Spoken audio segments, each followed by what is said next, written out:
At a time of political unrest in the world, with the recent changes in Northern Africa and the Middle East, many people are trying to find ways to help emerging democracies get on their feet. The European Parliament, as the largest democratically elected body in the world, has invaluable experience to offer. Ex-US Secretary of State Madeleine Albright recently visited Brussels to take part in a transatlantic dialogue with European Parliament President Buzek on how to help emerging democracies. Well, we have such experience in the European Union, in Portugal, in Spain, and 20 years ago in Central Eastern Europe.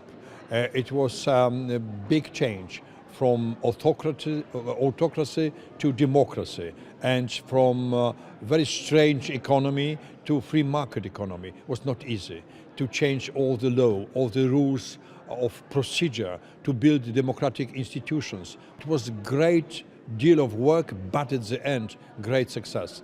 The aim of the transatlantic dialogue was to define the principles of democracy that Americans and Europeans have in common, and how together they can help support democracies in other parts of the world. The others in the European Parliament is playing such a vibrant role in getting together members from 27 countries with different views and talking about the importance of a legislative process. So there are many lessons here. Because of the varied political and historical background of its 27 member states, the European Parliament represents many different types of democracy, and with its 736 politicians, it also represents many different points of view.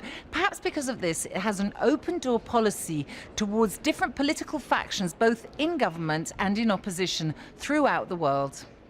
We were one of the few institutions opening our doors all the time to opposition members who were coming here to tell us about their aspirations, their grudges, their claims against oppressive regimes. We are now putting all that at work to help support these transitions, support them in establishing democratic parties that can indeed run in genuine election.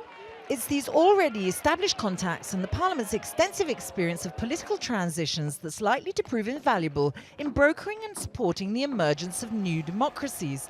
On her visit to Brussels, Madeleine Albright clearly saw the Parliament's position as that of a major player on the world stage.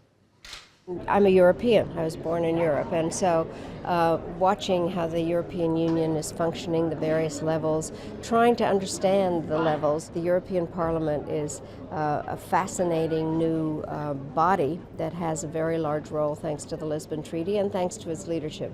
President Buzek, I think, is working to put the European Parliament into the center of decision making. The meeting in Brussels concluded with a formal statement, but this is an ongoing dialogue, and it looks like the European Parliament has established a main role in it. Robin for Europal TV for CNN Worldview.